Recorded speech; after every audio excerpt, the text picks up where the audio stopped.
Industrial bleach eats through the top layer of the epidermis, leaving your knuckles cracked and bleeding if you make a tight fist.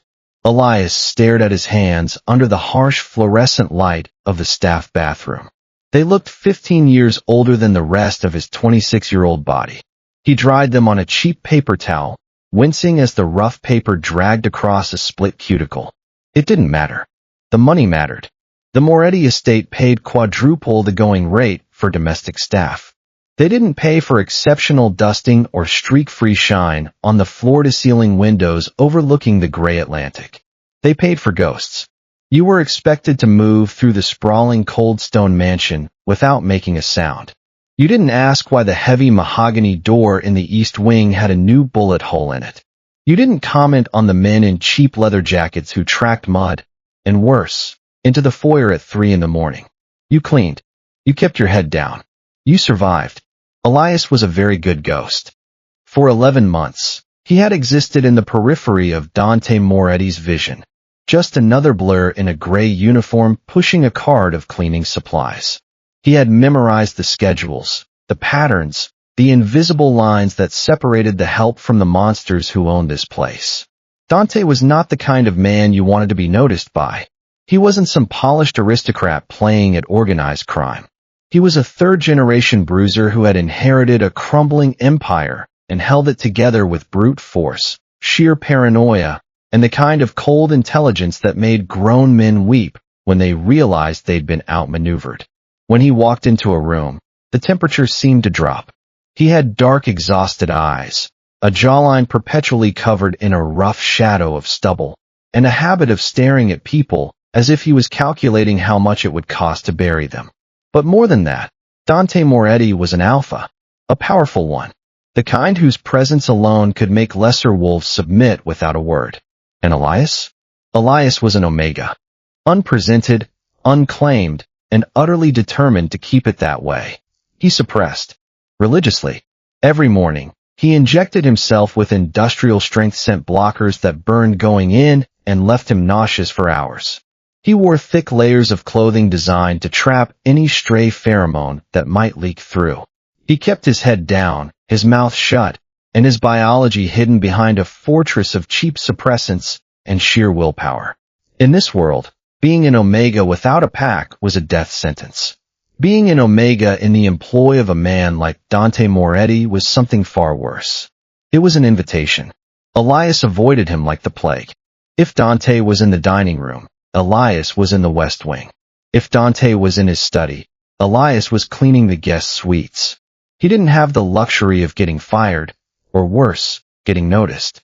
Every cent of his inflated paycheck was spoken for before it even hit his account. His younger brother Caleb was dying. It was a slow, agonizing decline, leukemia resistant to the standard rounds of chemotherapy. The experimental treatments weren't covered by whatever pathetic excuse for insurance Elias had. Desperation makes people stupid. 9 months ago, sitting in a sterile hospital waiting room, watching his brother cough up blood, Elias had made a phone call to a man he shouldn't have. O'Shea.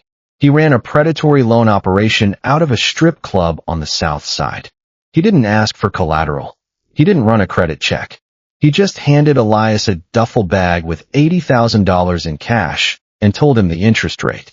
It was a deal with the devil, but it kept Caleb breathing. The devil always comes to collect. The interest had compounded. The payments had become impossible.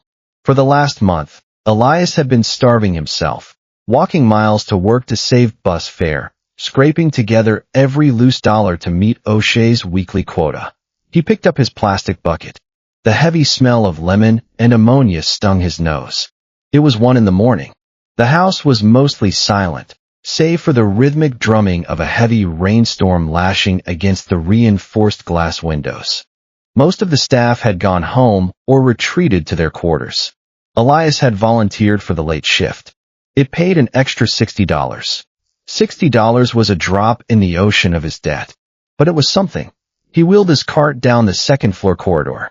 The thick carpet absorbed the sound of his cheap rubber-soled shoes. At the end of the hall was Dante's office.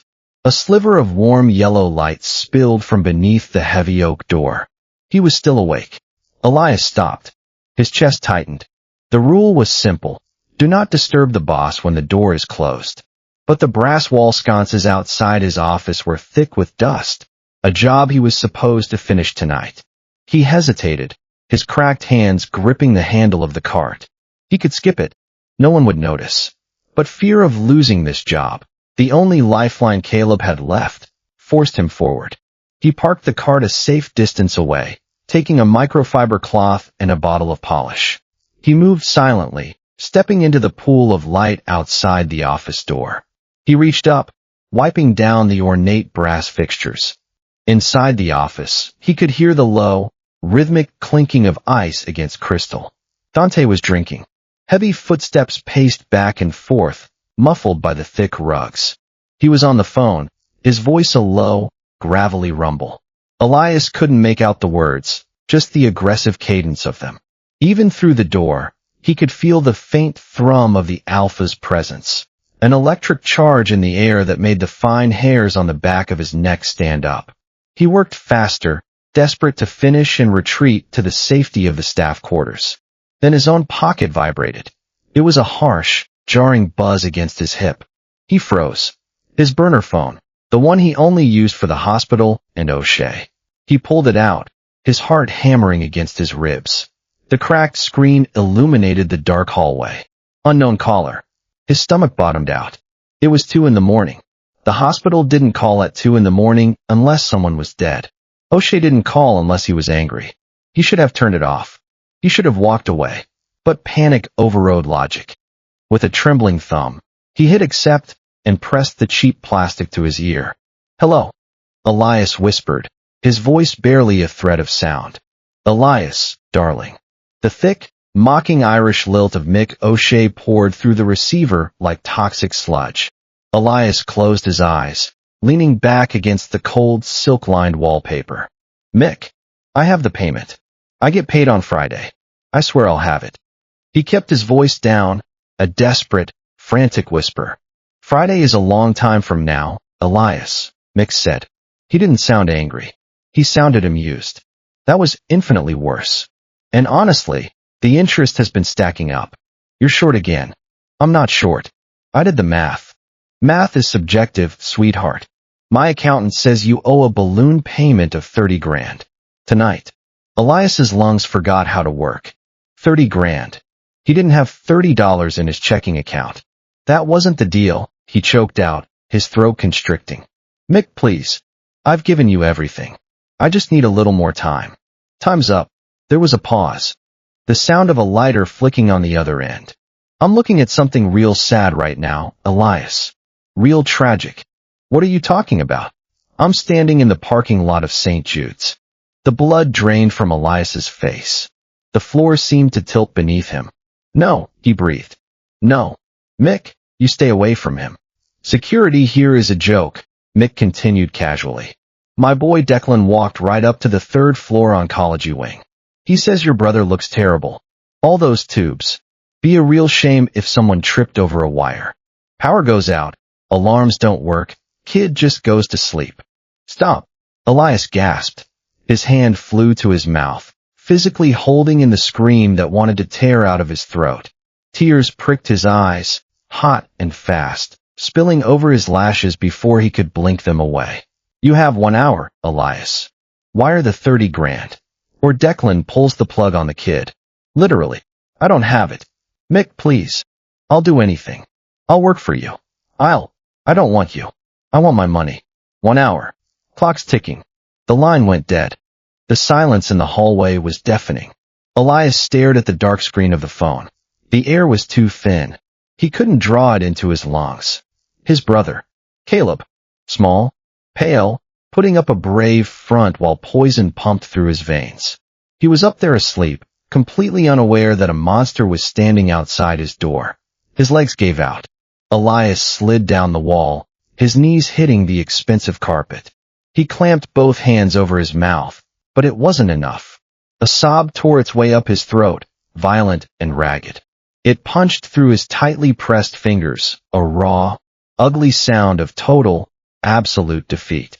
He curled into a ball on the floor, the cleaning cloth discarded beside him. The tears came in a flood now, choking him. He was hyperventilating, his narrow shoulders shaking as he fought to keep the noise down. He had failed him. Caleb was going to die because he was too stupid, too poor, too weak to stop it. And somewhere beneath the crushing weight of his grief, Elias felt something else. A sharp, aching pressure low in his gut. His suppressants were wearing off. The stress, the terror, the complete emotional overload. It was triggering something he had been fighting to suppress his entire adult life. He could feel his body betraying him. The warmth spreading through his core. The sudden, mortifying slickness. His scent, the one he had spent a fortune to hide, was bleeding through the suppressants, seeping into the air around him like a confession. No, no, no, no. Not here. Not now. He pressed his forehead to the cold floor, trying to focus on anything but the terror, but it was useless. His body was responding to the threat the way it was designed to, by broadcasting his vulnerability to every alpha within a mile radius. He was going to die here. But the alpha who found him wasn't a stranger. A few feet away, inside the office, Dante Moretti sat behind a heavy mahogany desk, rubbing the bridge of his nose. He was operating on 3 hours of sleep and far too much caffeine. The Russian syndicate downtown was encroaching on his supply lines. 2 of his lieutenants were pointing fingers at each other, and Dante was fairly certain he was going to have to shoot one of them by the end of the week. He poured another 2 fingers of scotch. The amber liquid burned his throat. He hated this life. He had always hated it. But it was his cross to bear. You don't walk away from the Moretti family. You leave in a box. He set the glass down, resting his elbows on the desk. He closed his eyes, welcoming the quiet. The house was finally still. Then he smelled it. His eyes snapped open. The exhaustion vanished, replaced instantly by the cold, calculating alertness that had kept him alive this long. He didn't move.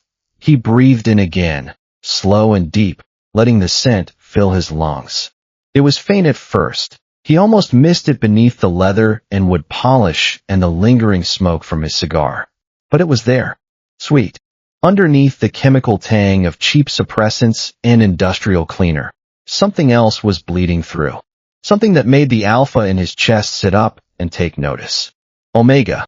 His hand slid smoothly into the open drawer of his desk, his fingers wrapping around the cold grip of a suppressed 9mm.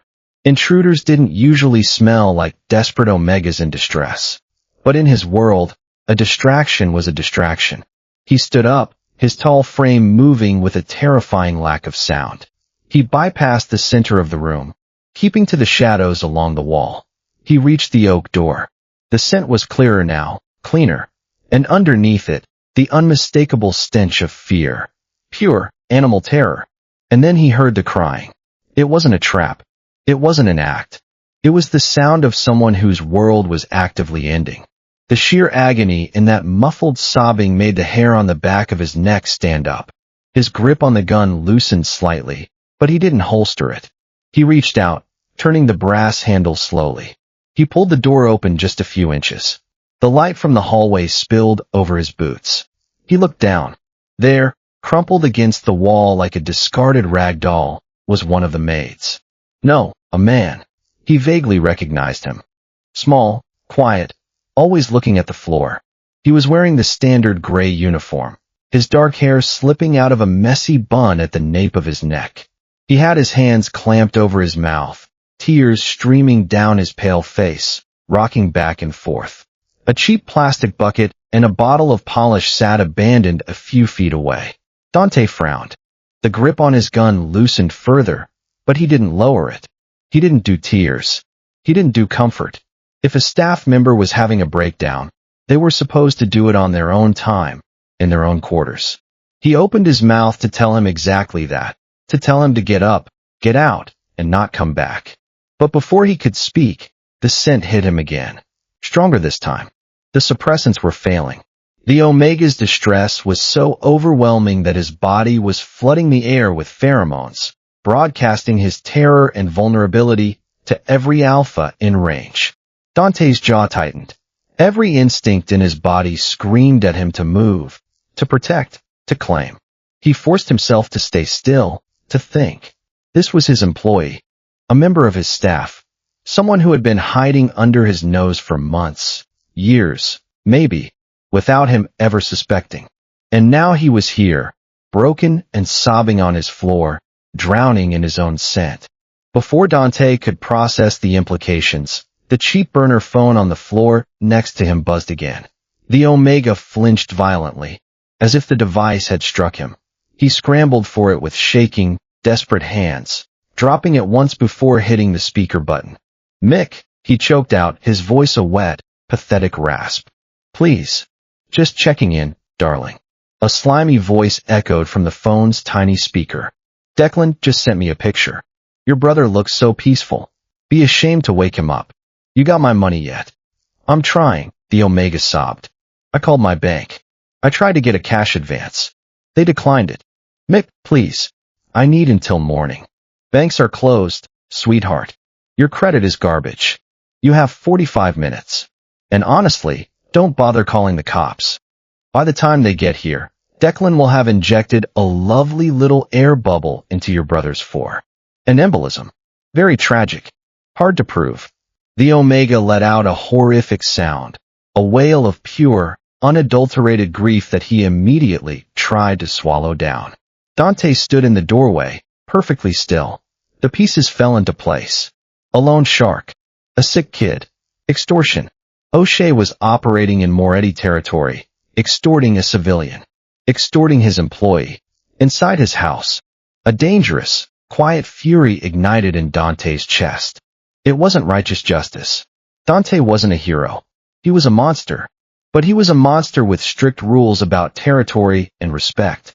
O'Shea was a roach, and this roach was dirtying his house, threatening a kid who scrubbed Dante's floors for minimum wage.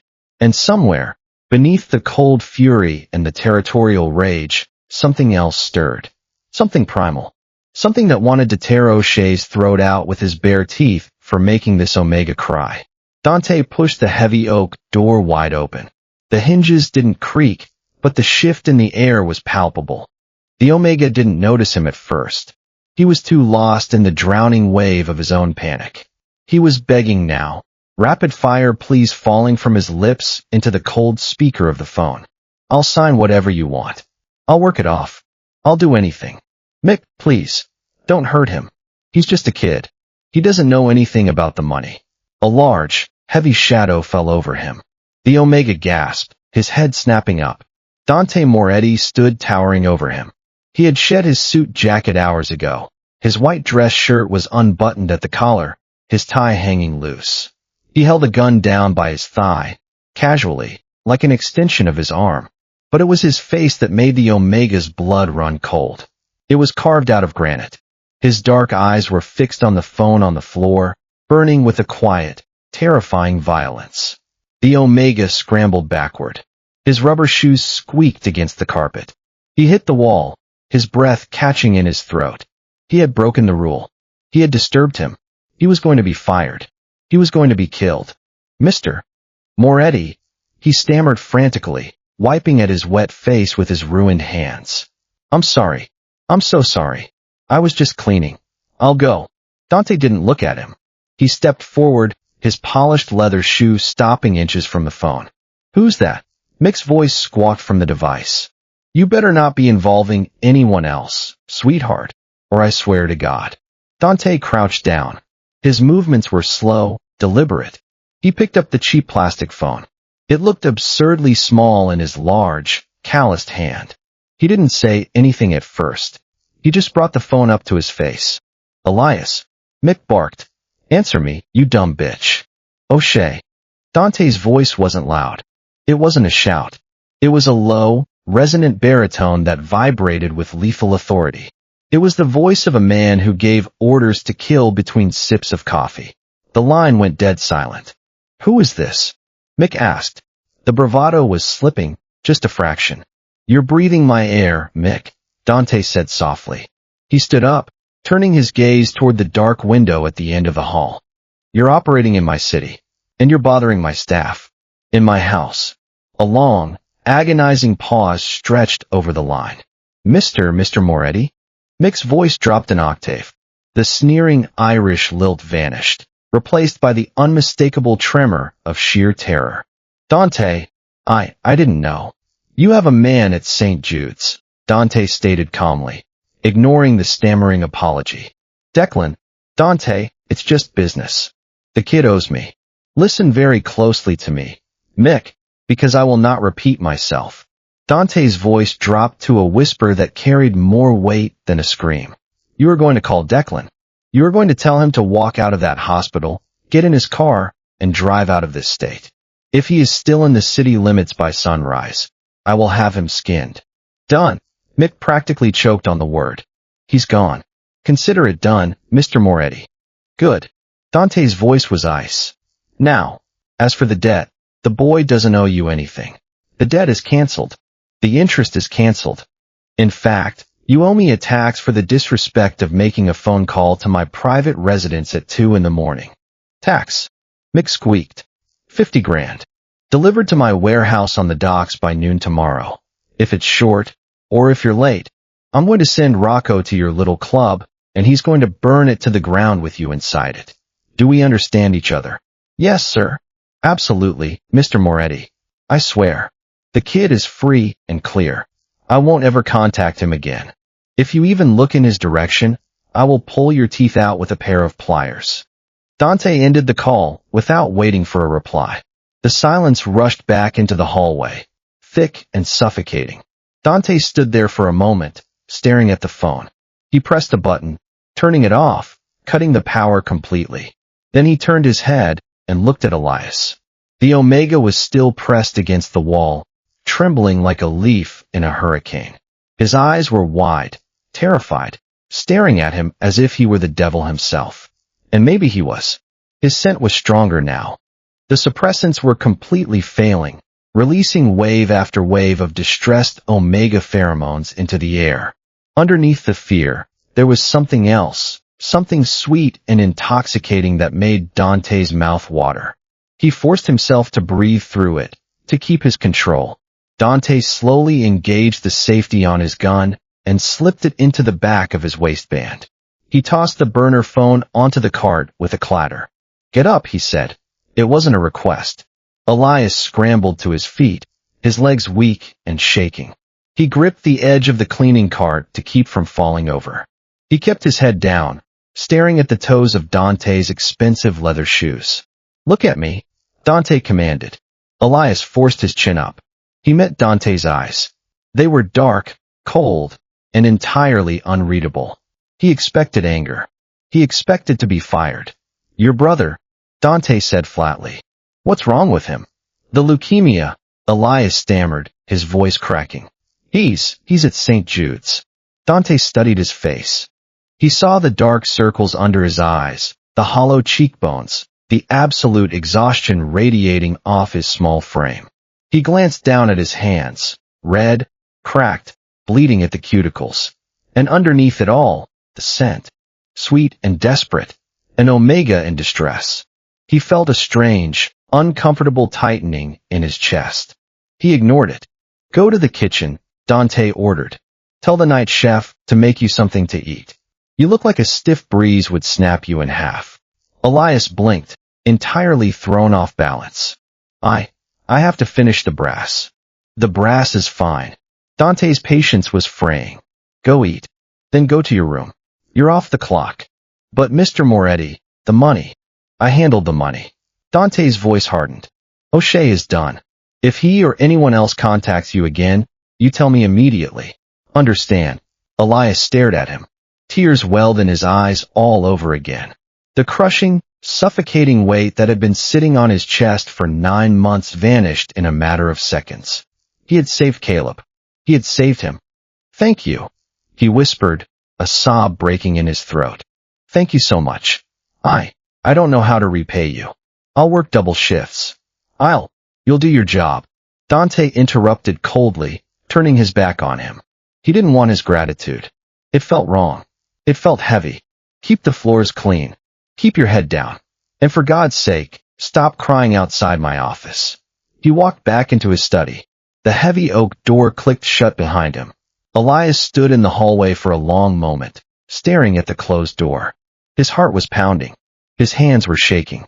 And somewhere beneath the relief and the terror and the exhaustion, he felt something else. Something he had been trying to suppress his entire adult life. His scent was everywhere. He could smell it himself now, sweet and desperate, a beacon screaming omega in distress to every alpha within a mile radius. He had spent so long hiding, so long pretending to be nothing, to be no one. And now this. Now the most dangerous man in the city knew exactly what he was. He should have been terrified. He should have been running for the hills. But as he walked toward the kitchen, his heart beating a steady, safe rhythm for the first time in months, he realized something else. Dante Moretti was a monster. Everyone knew that. But sometimes, you need a monster to keep the wolves at bay. The smell of St. Jude's was permanently etched into Elias's olfactory memory. It was a sharp, clinical blend of rubbing alcohol, floor wax, and the metallic tang of fear. Usually, walking through the sliding glass doors felt like stepping into a vacuum chamber.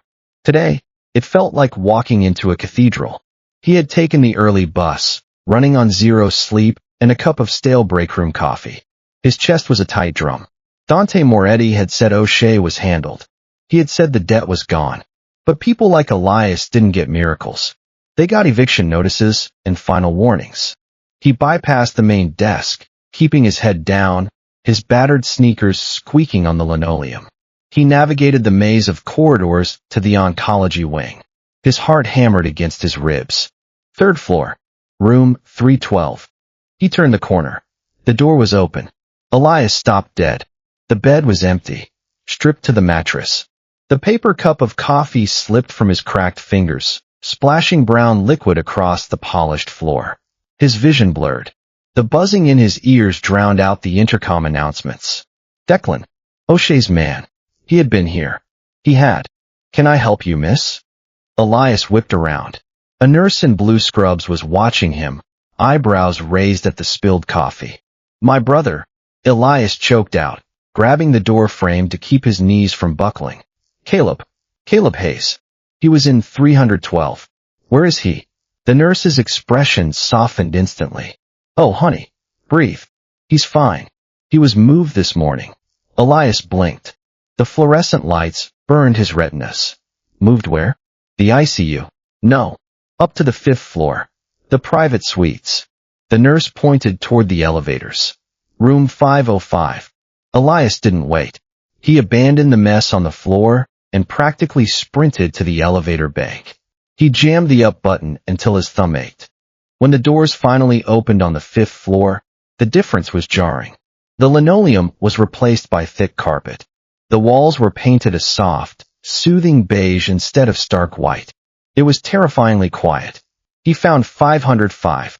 The door was heavy, solid wood. He pushed it open. Caleb was sitting up in a massive adjustable bed. He was watching a massive flat-screen television mounted on the wall. The room was twice the size of his old one, bathed in natural light from a window that overlooked the park instead of the brick wall of the parking garage. There was a fruit basket on the table. Eli. Caleb beamed. He looked pale, his head bald from the chemo, but his smile was genuine. Look at this. The TV has every channel. I've been watching monster trucks for an hour. Elias couldn't speak. He walked over to the bed, his legs feeling like lead, and threw his arms around his brother's fragile shoulders. He buried his face in his thin neck, inhaling the scent of his skin beneath the antiseptic. He was warm. He was breathing. Whoa, squishing me. Caleb laughed, patting his back clumsily. What's wrong? You crying? No. Elias lied, pulling back and wiping his face with his sleeve. Just surprised. Caleb, how did this happen? A woman in a crisp white coat stepped into the room, holding an iPad. Dr. Evans. Elias's stomach clenched. He owed Dr. Evans $6,000 in back copays. Mr. Hayes, Dr. Evans said. Her tone was completely devoid of its usual strained patience. She sounded deferential. I'm glad you're here.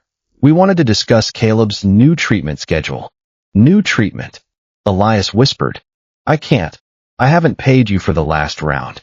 Your balance is 0, Mr. Hayes. Dr. Evans tapped her tablet smoothly. An anonymous benefactor reached out to the hospital's financial board early this morning. They covered the outstanding balance, the transfer to the private wing, and pre-funded the experimental immunotherapy trial. We start him on the new meds tomorrow. The room spun. Elias gripped the metal railing of the bed. An anonymous benefactor. Keep the floors clean. Keep your head down. And for God's sake, stop crying outside my office. Dante hadn't just scared off a lone shark. He had bought Caleb's life. He had thrown hundreds of thousands of dollars at a hospital he had no connection to for a maid he barely knew. It wasn't a miracle. It was a purchase. Elias looked at Caleb, who was happily watching a truck crush a sedan on the screen. He was safe. But as the sheer scale of Moretti's power settled over him, a new, colder fear crept into his chest. You didn't take a gift from a monster without owing him your soul. And you certainly didn't take a gift from an alpha without understanding exactly what it meant. 3 days later, the Moretti estate was a powder keg. The Russian syndicate hadn't backed down. They had hit 2 of Dante's supply trucks at the docks, burning them to the axles. The tension in the house was suffocating. The guards tripled. The heavy gates remained locked. The men in cheap leather jackets were replaced by men in expensive suits with bulges under their arms, pacing the halls with restless, feral energy. Dante was a thunderstorm trapped in a tailored suit. He hadn't slept. He was snapping at his lieutenants, throwing crystal glasses at the wall when a phone call went south, radiating a brand of violence that made the staff physically shrink when he walked past. Elias stayed invisible. It was his only defense mechanism. He scrubbed, he polished, he vacuumed the carpets until his back screamed in agony. But he couldn't stop looking at him. Every time he saw Dante striding down a hallway, barking orders into a phone, his dark eyes shadowed with exhaustion, Elias's chest did a strange, painful flutter. He was terrifying. He was a killer. But he had given Caleb a private room. He had given Caleb a future. It was a contradiction his brain couldn't reconcile. And somewhere beneath that confusion, Elias's omega instincts were stirring. He had been suppressing for so long that he had almost forgotten what it felt like to be drawn to an alpha. But Dante was impossible to ignore. His scent, smoke and leather and something darker, something that made Elias's mouth water, was everywhere in this house. And after the suppressant failure in the hallway, Elias's body had stopped responding to the blockers the way it used to. His scent was leaking through. Not enough to be obvious, not enough to broadcast to every alpha in the building, but enough that he caught Dante's eyes following him sometimes. Just a flicker of dark gaze tracking his movements across a room before turning away. It made his skin prickle. It made his heart race. It was 11 p.m. when the call came for a cleanup in the formal dining room. Elias wheeled his cart down the hall, his stomach in knots. The dining room was Dante's war room. If there was a mess, it wasn't spilled wine. He pushed the heavy double doors open. The room was empty. The long mahogany table wiped clean of maps and ledgers. But near the fireplace, the white marble floor was stained. Blood. Not a little. A dark, jagged pool of it smeared across the stone, as if something heavy had been dragged toward the side door. Elias swallowed hard. He didn't ask questions. He put on his thick yellow rubber gloves, poured the heavy bleach solution into his bucket, and got on his knees. He scrubbed. The chemical smell burned his eyes. The blood was tacky, resisting the rough bristles of the brush. He leaned into it, his shoulders aching, his cracked knuckles protesting against the harsh friction. You're using the wrong brush.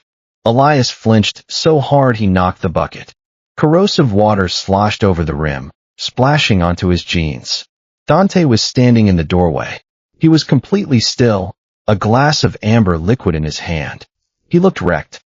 His tie was gone, his collar unbuttoned, his hair ruffled as if he had run his hands through it 100 times. He was watching Elias with an intensity that made the oxygen flee the room. I'm sorry, Elias whispered, scrambling to wipe up the spilled water with a rag. I'll get it out, Mr. Moretti. It just takes a minute. Dante walked into the room. His footsteps were silent. He stopped right beside him. Stop, he said. Elias froze, his hands hovering over the bloody marble.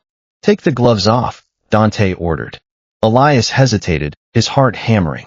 Slowly, he peeled the thick yellow rubber off his hands. His knuckles were raw, the skin split, and angry red.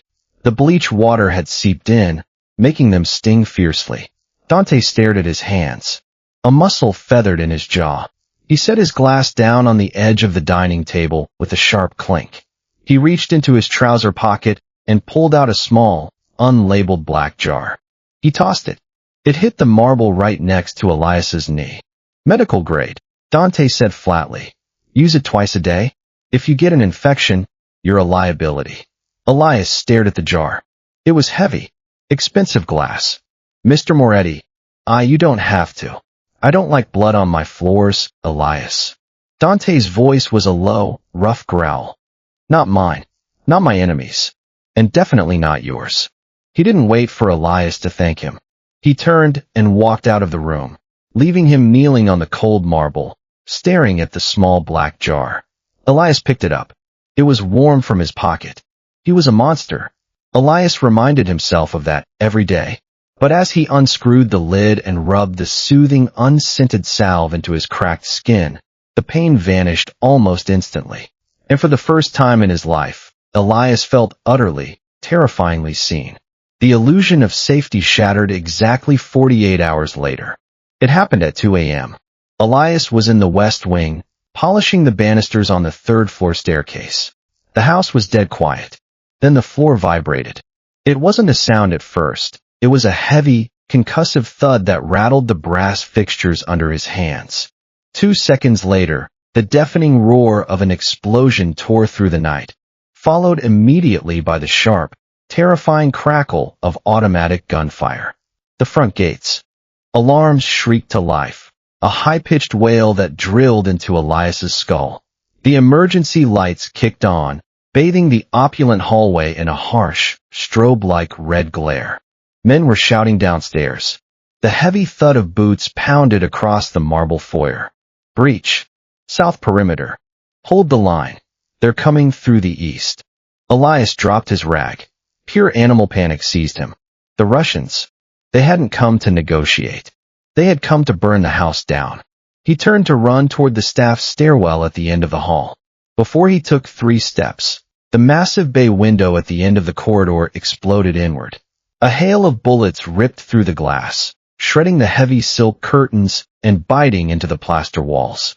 Elias threw himself flat on the floor, covering his head with his arms as shards of glass rained down on his back like jagged hail. The noise was absolute chaos. Wood splintered, vases shattered, the gunfire coming from the lawn, aimed directly at the upper floors. He was going to die here. On a hallway rug he had vacuumed yesterday. Suddenly, a heavy hand grabbed the back of his uniform collar. Elias screamed, thrashing wildly, but the grip was iron. He was dragged backward, his rubber shoes skidding across the carpet, hauled violently behind the thick concrete pillar separating the staircase from the hall. He was slammed against a hard chest. Quiet. A voice hissed in his ear. He knew that voice. It was gravel and smoke and cold authority. Dante. He was breathing hard, pressing Elias flush against the wall, shielding his body with his own.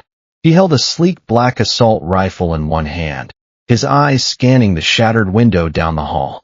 In the pulsing red emergency light, he looked like a demon dragged straight from hell. Mr. Moretti, Elias choked, terror making his teeth chatter. Shut up. Dante snapped, not looking at him. He keyed a radio strapped to his chest. Report. 3 vehicles rammed the gates. A breathless voice crackled through the earpiece. They're on the lawn. They have heavy ordnance, boss. We're pinning them down, but they're trying to breach the front doors. Hold the line.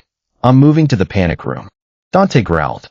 He looked down at Elias, his dark eyes wild, dilated with adrenaline. But his hands were perfectly steady. Can you run? Elias nodded frantically, unable to find his voice. Good. Keep your head down. If I stop, you stop. If I shoot, you drop to the floor. Do not leave my side. Before Elias could process the command, Dante grabbed his wrist. His grip was bruising. He yanked him out from behind the pillar and sprinted down the opposite side of the corridor, away from the shattered window. Elias ran. His lungs burned. The house was a war zone. Below them, the sounds of shouting and gunfire echoed up the grand staircase. The smell of sulfur and smoke was thick in the air, choking him. They reached the end of the hall, slipping into Dante's private study. He slammed the heavy oak door shut and locked it, throwing the deadbolt. He moved to the bookshelf behind his desk, reaching blindly behind a leather-bound volume. A heavy click sounded, and the entire bookshelf swung open, revealing a steel door. A keypad glowed green in the dark. Dante rapidly punched in a code. The steel door hissed, popping open. Inside, he ordered, shoving Elias into the pitch-black space. Elias stumbled, hitting a soft leather couch in the dark. The lights flickered on, harsh white LEDs illuminating a massive concrete-lined room, stocked with water, monitors, and an armory wall. Dante stepped in behind him and slammed the steel door shut. The heavy locking mechanism engaged with a definitive, echoing thud. The silence that followed was absolute. The gunfire, the alarms, the screaming, it all vanished, cut off by 2 feet of reinforced steel. Elias collapsed onto the leather couch, burying his face in his hands. His whole body was shaking violently. He was hyperventilating, struggling to pull air into his lungs. And then, beneath the terror and the adrenaline, he felt it again. The familiar, horrible warmth spreading through his core. His scent was flooding the air, sweet and desperate and utterly uncontrollable. He was going into a stress heat. His body, pushed past its breaking point, had decided that the best way to survive was to broadcast its vulnerability to the nearest alpha. And the nearest alpha was Dante Moretti. Dante walked over to the bank of monitors on the wall, flicking switches. The screens flared to life, showing black and white security feeds of his men returning fire on the front lawn. He watched them for a long moment, his face in a motionless mask. Then he turned to face Elias. And stopped. Elias saw it happen in real time. The dilation of Dante's pupils. The way his nostrils flared, scenting the air. The tension that rippled through his massive shoulders as every instinct in his alpha brain suddenly became laser-focused on the Omega in front of him. Elias scrambled backward on the couch, pressing himself against the armrest. "I'm sorry," he gasped. "I can't. The suppressants, they stopped working." Dante took a step forward. Then another. His eyes were dark, hungry, fixed on Elias with an intensity that made his skin prickle. "Mr. Moretti, your scent," Dante said. His voice was rough, strained. He stopped. His jaw tightened. He was fighting it. Elias could see the struggle playing out across his face. The alpha instinct to claim, to protect, to take. And beneath that, the iron control of a man who had spent his entire life learning to suppress his baser urges. Then Elias saw the blood. The left sleeve of Dante's white dress shirt was soaked in crimson. It wasn't a smear. It was a heavy, saturated stain, spreading rapidly from his bicep down to his cuff, dripping onto the concrete floor of the panic room. "You're shot," Elias whispered. The panic in his chest suddenly froze into a cold, sharp focus. Dante glanced down at his arm as if he had just noticed a minor stain. Grazed. Doesn't matter. But Elias could see the way his face had gone pale beneath the stubble. The way his breathing had turned shallow. He was losing blood. Fast. "It does matter." "Sit down," Elias said. His voice was steadier than he expected. "Now." Dante looked at him. For a moment, Elias thought he might argue. Then, slowly, he sank into the armchair opposite the couch. He dropped the rifle onto the floor with a clatter. He reached out with his good arm, grabbing a metal cabinet and pulling it open. He pulled out a white first aid box and dropped it onto the coffee table in front of Elias. The first aid kit was industrial. No cartoon bandages or travel-sized tubes of Neosporin. It held heavy trauma dressings, surgical clamps, and a curved suture needle sealed in sterile plastic. Elias stared at it. His stomach rolled. He had cleaned up blood before. But wiping it off marble was different than stopping it from pouring out of a living human being. "You need to stitch it," Dante said. His voice was soft, almost gentle. Can you do that? Elias looked at Dante's arm. The wound was jagged, ugly, still seeping blood. It was a through and through. A bullet had gone clean through his bicep. If they didn't stop the bleeding, he would pass out. And if he passed out, Elias thought about the men outside. The Russians. The gunfire. The chaos. If Dante was unconscious when they breached the panic room, neither of them would survive. I can do it, Elias said. I'll try. He opened the kit. His hands felt clumsy, his fingers stiff. He ripped open an alcohol swab. The sharp antiseptic smell cut through the metallic odor of blood. Wipe the edges, Dante instructed, his eyes closed. Don't be gentle. Get the fabric out. Elias moved to his side, kneeling on the concrete floor. He took Dante's arm. His skin was burning up, a stark contrast to his freezing demeanor. Elias pressed the swab to the torn flesh. Dante hissed, his jaw locking, muscles corded in his neck. But he didn't pull away. Thread the needle, he grunted, forcing his eyes open to watch Elias. Elias fumbled with the tiny packet, pulling out the curved needle and the thick black nylon thread. He had mended his brother's torn jeans 100 times sitting under the dim light of their tiny apartment. This was just fabric, meat and skin instead of denim. He repeated it like a mantra in his head. Just fabric. Just fabric. He pinched the edges of the wound together. The flesh was slippery. Push it through, Dante commanded, his voice tight. In one side, out the other. Pull it tight. Tie it off. Do it again. Elias pushed the needle.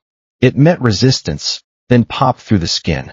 A fresh rivulet of red spilled over his knuckles. He swallowed the bile rising in his throat, pulled the thread, and tied the knot. His breath was coming in shallow, ragged gasps. Why did you do it? He asked. His voice was trembling. He needed to talk. If he didn't talk, he was going to scream. Do what? Dante's voice was tight, controlled. Caleb. The hospital. Elias pushed the needle through again. Dante flinched, his hand gripping the armrest so hard the leather creaked. You spent a fortune on a maid's brother. You don't know me. You don't care about me. So what? Dante was quiet for a long time. The only sound in the bunker was the faint, muffled thud of gunfire bleeding through the concrete ceiling and the wet, tearing sound of the sutures. I spend my life tearing things down, Dante finally said. His voice was a low rasp, stripped of its usual commanding edge. I ruin businesses. I break legs. I put people in the ground. It's a ledger, Elias. A big, black ledger full of red ink. I thought buying the kid would balance it. Just a little. Did it? Elias asked, snipping the thread and moving down the wound. Dante looked at him. Really looked at him. His dark, bloodshot eyes traced the harsh lines of exhaustion on Elias's face, the bruised purple shadows under his eyes, the sheer terror he was fighting to suppress. No, Dante said softly. It didn't do a damn thing for the ledger. It was a waste of money. Elias's hand stalled. A cold ache bloomed in his chest. Of course. It was just a transaction that hadn't yielded the emotional return on investment he wanted. But, Dante continued, his gaze dropping to Elias's blood-stained hands. It stopped you from crying outside my door. And I found I preferred the quiet. It was the closest thing to vulnerability Elias had ever heard from a man who wore armor made of violence. He wasn't a savior. He was just a man who was tired of the noise. And somehow, that made him infinitely more human than if he had claimed he did it out of the goodness of his heart. Elias finished the last stitch, tying it off tight. He wrapped a thick gauze bandage around Dante's bicep, pulling the medical tape taut. He sat back on his heels, wiping his bloody hands on his ruined uniform pants. It's done. Dante looked at his arm. It was a butcher's job, ugly and uneven, but the bleeding had stopped. He reached out with his good arm. Elias flinched, expecting him to grab him. But Dante just brushed a stray, sweat-soaked lock of hair out of his eyes. His thumb grazed Elias's cheek, leaving a smear of his own blood on his pale skin. You've got good hands, Elias. Before Elias could process the weight of that touch, the radio on Dante's chest crackled to life in a burst of static. Boss, it's over. We repelled them. 2 casualties on our side. 5 on theirs. The rest ran. The war was over. The bubble was about to burst. Dante's hand dropped from Elias's face. The exhaustion vanished, replaced instantly by the cold, calculating mob boss. He keyed the mic, sweep the grounds. I want the bodies off my lawn before the cops start getting curious. I'm coming out. He stood up, swaying slightly, but finding his balance. He didn't look back at Elias as he walked to the heavy steel door and punched in the code. The hiss of the seal breaking sounded like a death knell. The ghost was dead. Elias knew that now. He had sewn the king back together. You don't go back to scrubbing floors after you've seen the devil bleed. And you don't go back to being invisible after you've felt his hands on your face. The estate looked like a war zone. Stepping out of the bunker, Elias choked on the thick, acrid smell of gunpowder and pulverized drywall. The grand hallway, once a testament to obscene wealth, was shredded. The silk wallpaper hung in ribbons. The Persian rugs were covered in plaster dust and shattered glass. Bullet holes chewed through the antique oil paintings lining the walls. Men in tactical gear were dragging something heavy wrapped in a tarp out the side entrance. Elias rigidly kept his eyes fixed on the floor. Dante moved through the wreckage with cold efficiency.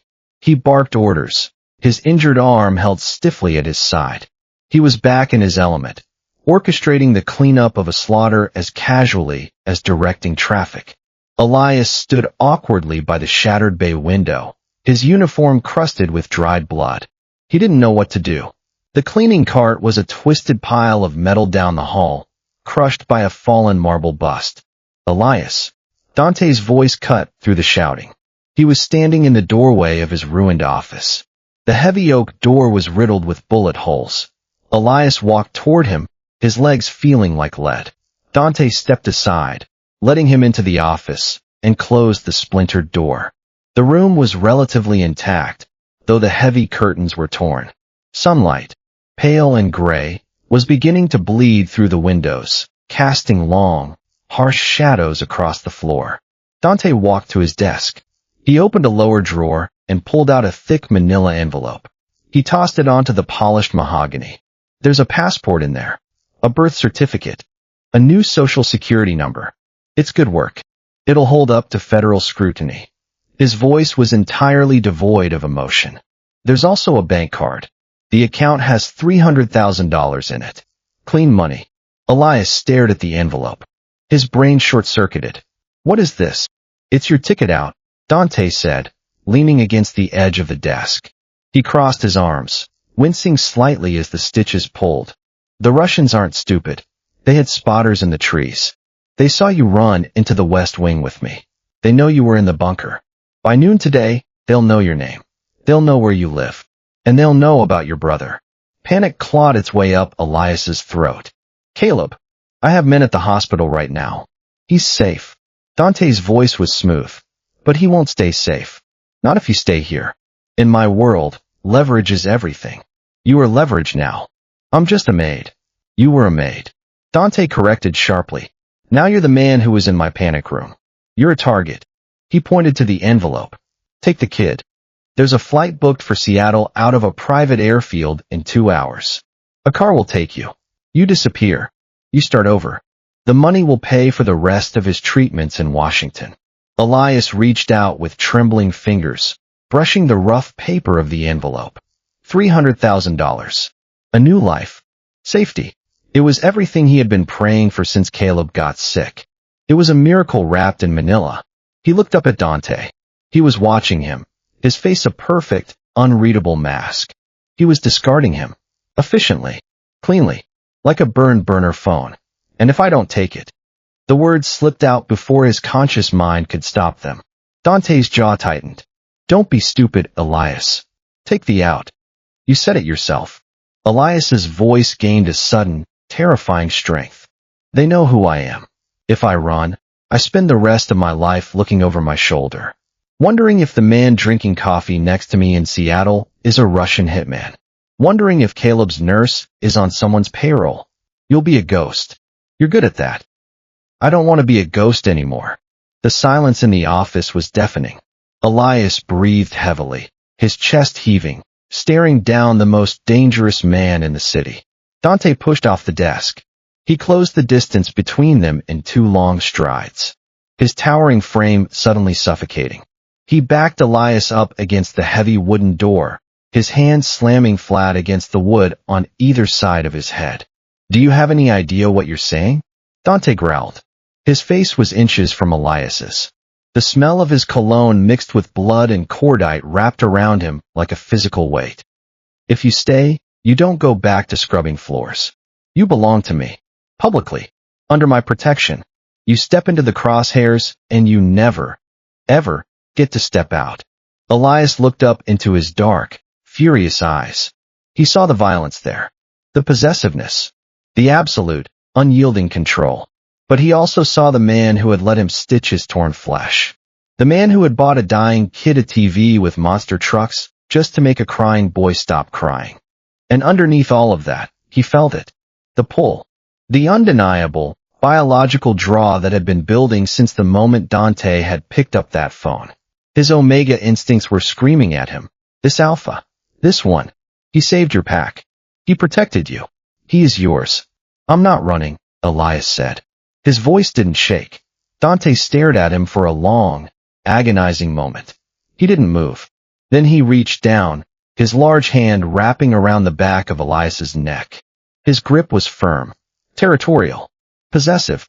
"Go to the hospital," Dante ordered, his voice dropping to a gravelly whisper. "Pack his things. My men will move him to the private medical wing here at the estate. And then you come back to me." He stepped away, turning his back on him, dismissing him with the wave of a hand. Elias didn't look at the envelope on the desk. He turned the brass handle and walked out of the ruined office. St. Jude's felt different this time. It felt entirely foreign.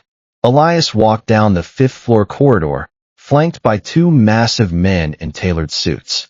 They didn't speak to him.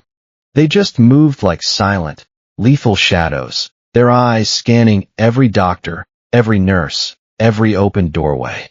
He wasn't Elias, the desperate brother, anymore. He was the boss's property. He walked into room 505. Caleb was sitting up, eating a cup of red jello. He looked better. The new meds were already working, bringing a faint flush of color to his hollow cheeks. "Eli." Caleb grinned, dropping his plastic spoon. Then he noticed the 2 mountains of muscle standing by the door. "Who are they?" "They're friends of my boss," Elias said, forcing a calm smile. He walked over to the closet and pulled out his duffel bag. "We're moving, Sammy." "Again?" "Where?" "To a house. A really big house. They have a doctor there just for you." He threw Caleb's clothes into the bag, zipping it shut with finality. It took 30 minutes. The hospital staff didn't ask questions. They took one look at the men in suits, checked the discharge papers signed by Dr. Evans, and got out of the way. Money and fear moved the world. And Dante Moretti had an endless supply of both. The ride back to the estate was silent. The black SUV had tinted windows thicker than a bank vault. Elias watched the city roll by, the familiar, gritty streets of his old life fading into the distance. He was crossing a threshold. There was no going back to the cheap apartment, the late-night bus rides, the crushing weight of debt. The heavy iron gates of the Moretti estate came into view. They were mangled, twisted off their hinges from the ramming vehicles, currently surrounded by a team of welders throwing showers of sparks into the afternoon air. The SUV bypassed the service entrance. It pulled directly up to the grand stone steps of the main foyer. The door was opened for him. Elias stepped out. He didn't have his gray uniform on. He was wearing his own clothes, faded jeans, a plain black sweater. It felt like armor. He left Caleb in the medical wing with the estate's private physician and walked up the grand staircase. The house was already transforming. The blood was gone. The glass was swept up. Carpenters were boarding up the shattered windows. The machine of the Moretti Empire never stopped running. He walked down the 2nd-floor corridor. The brass sconces he had been polishing 2 nights ago were dented by bullet strikes. Dante's office door was open. Elias walked in. Dante was sitting behind his desk, a fresh white shirt on, the left sleeve rolled up to accommodate the thick bandage. He was reading a ledger, a glass of scotch sweating on the wood beside him. He didn't look up when Elias entered. He knew it was him. Elias walked up to the desk. The manila envelope was still sitting there, exactly where he had left it. He picked it up. Dante finally raised his eyes. They were guarded, cold, waiting for Elias to take the out, waiting for him to realize he wasn't built for this world. Elias held his gaze. He didn't say a word. He moved his hands, gripped the thick paper, and tore the envelope in half. The sound of tearing paper was loud in the quiet office. He tore it again, and again, dropping the shredded pieces of the fake passport and the clean money onto the polished mahogany desk. "I told you," Elias said, his voice steady and grounded. "I'm not running." Dante looked at the shredded paper. He looked up at Elias. The coldness in his eyes cracked, replaced by a dark, consuming fire. The monster wasn't looking at a mate anymore. He was looking at an equal, someone who understood the rules of survival and chose the fire anyway. He stood up slowly. He walked around the desk, his presence overwhelming the small space between them. He stopped right in front of Elias. He reached out, his rough, calloused fingers wrapping gently around Elias's jaw. He tilted his face up, forcing him to look into the abyss of his world. "There are no second chances, Elias." His voice was a low, vibrating rumble in the quiet room. "You don't get to wake up tomorrow and decide this is too hard. You are mine now, and God help anyone who tries to take you." He didn't wait for an answer. He leaned down and kissed him. It wasn't gentle. It wasn't a fairy tale. It was a claim. It was desperate and violent, tasting of scotch and adrenaline and the metallic tang of blood that still lingered in the air. And it was everything Elias had been craving without ever admitting it to himself. Elias kissed him back, his hands gripping the lapels of Dante's shirt, anchoring himself to the storm. His Omega instincts were roaring. Yes, yes, this one, this alpha, this is where you belong. And for the first time in his life, he didn't fight them. The rules were gone. The ghost was dead. Elias had stepped into the dark, and he found that he belonged there.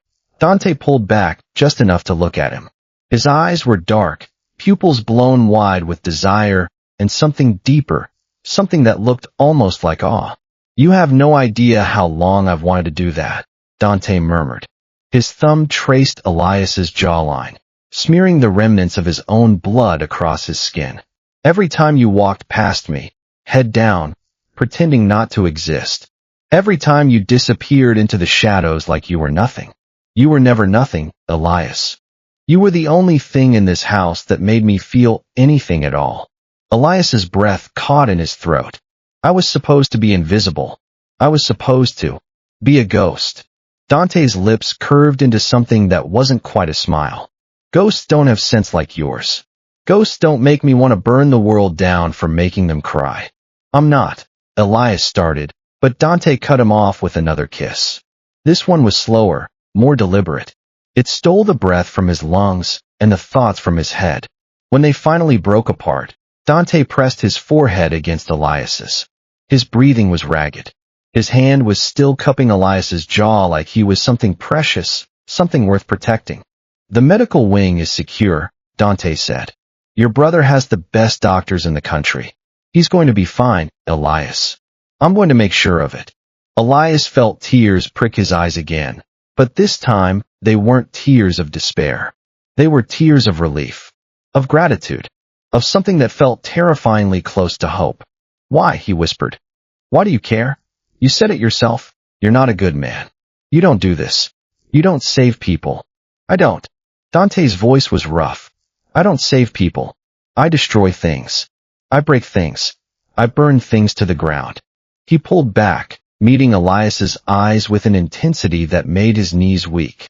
"But you're different.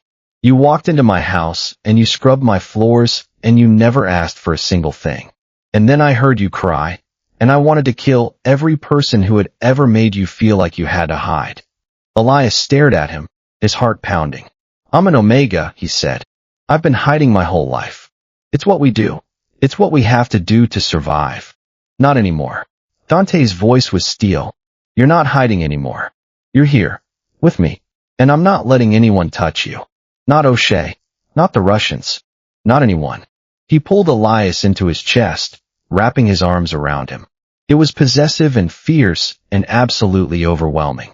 Elias buried his face in Dante's shoulder, inhaling his scent.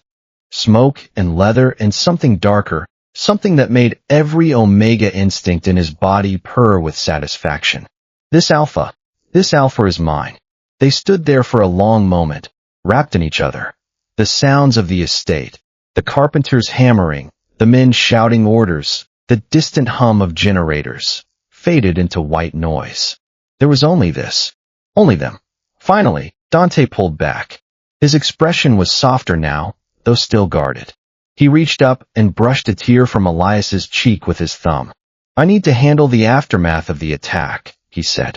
The Russians are going to retaliate. I have to prepare. His jaw tightened. But I want you to stay close. The medical wing has secure quarters. I want you and Caleb to stay there until this is over. Until what's over? Elias asked. This is never going to be over. Your life, it's always going to be like this. Guns and blood, and people trying to kill you. Dante's expression flickered. Something almost like pain crossed his features. I know, he said quietly. And I'm not going to lie to you. It's not going to get easier. It's going to get harder. If you stay with me, you're going to see things you don't want to see. You're going to be in danger every single day. And I can't promise that I can always protect you. Elias looked at him. Really looked at him. He saw the exhaustion behind his eyes. The weight he carried. The loneliness. He reached up, his cracked, aching hands cupping Dante's face. You're not going to scare me away, he said softly. I've been afraid my whole life. I've been hiding my whole life. I'm tired of being afraid, Dante. I'm tired of hiding. Dante's eyes closed. His hand came up to cover Elias's, pressing his palm against his own cheek. You're going to make me soft, he muttered. Elias laughed. It was a watery, broken sound, but it was a laugh. I doubt that. You could kill a man with your pinky finger. True. Dante's lips twitched. But I'd rather use it to hold your hand. Elias's heart stuttered. It was such a small, ridiculous thing to say, and yet it meant everything. This man, this terrifying, violent, ruthless man, was standing in front of him, holding his hand and making terrible jokes. Elias leaned up and kissed him. It was soft this time. Tender. A promise. I'm not going anywhere, he whispered against Dante's lips. You're stuck with me. Dante pulled him into a crushing embrace. His scent wrapped around Elias like a blanket, protective and fierce and utterly possessive. And Elias, for the first time in his life, let himself be claimed. Let himself belong. Later that night, Elias sat in the private quarters attached to the estate's medical wing, watching Caleb sleep. The room was quiet. The only sound the soft beeping of monitors and the distant hum of the house settling around them. Caleb looked peaceful. His breathing was steady. His cheeks had a faint flush of color that hadn't been there a week ago. The new treatment was working. The doctors were optimistic. And Elias felt something he hadn't felt in years. Hope. A soft knock at the door made him turn. Dante stood in the doorway, still in his rumpled shirt from earlier, the bandage on his arm bright white against the dark fabric. He looked exhausted, but his eyes softened when they landed on Elias. He's sleeping, Elias murmured, rising from his chair and walking toward Dante. The doctors said the new meds are working. They think he might actually make it. Dante nodded. His hand came up, cupping Elias's cheek. Good. That's good. I don't know how to thank you, Elias whispered. I don't know how to. Don't.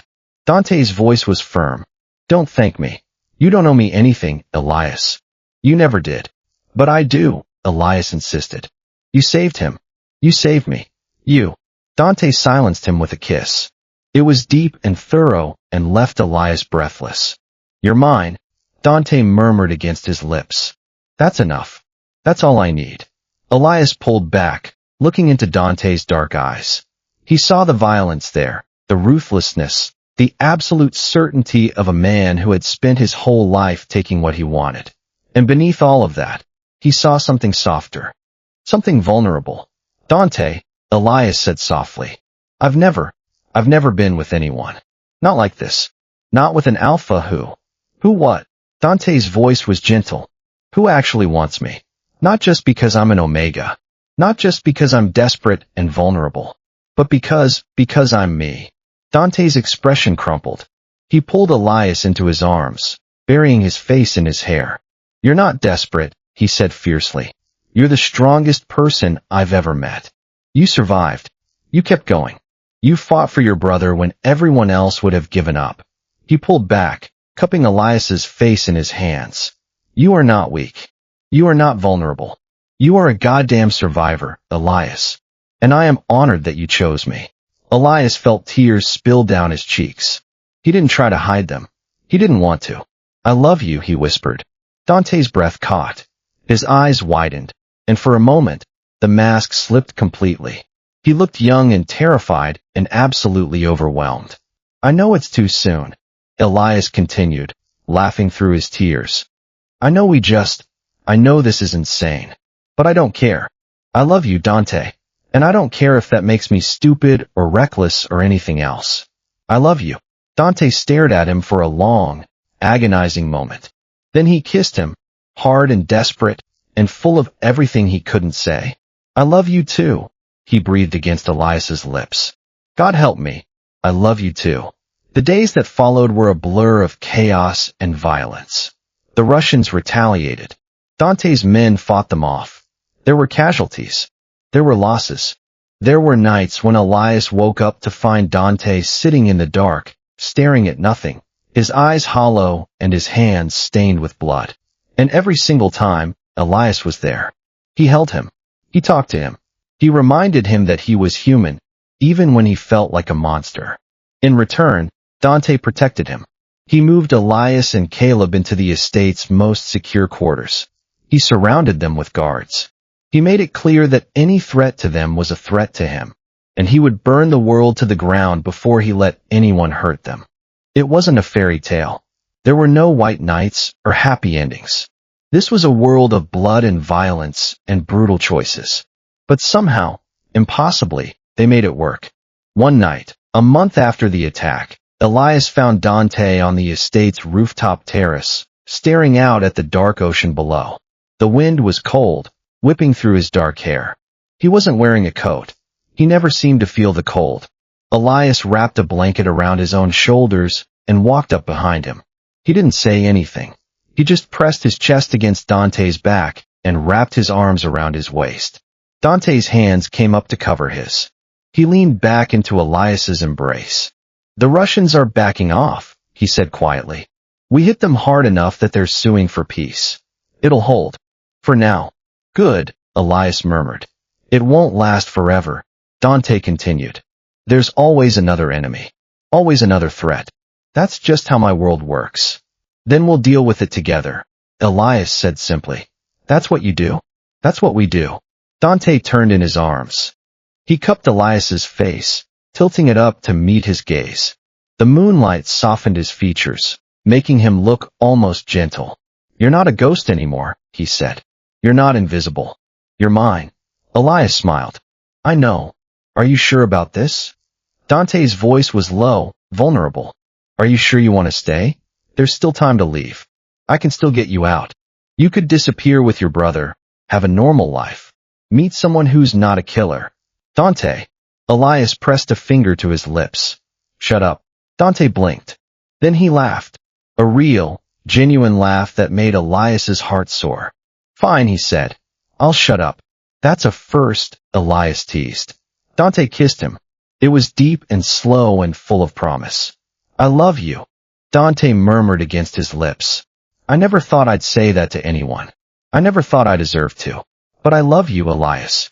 And I'm never letting you go. Elias smiled. Good. Because I'm never leaving. The wind howled around them. The ocean crashed against the cliffs below. And somewhere in the house, the machine of the Moretti Empire kept grinding on. Violence and power and ruthless ambition.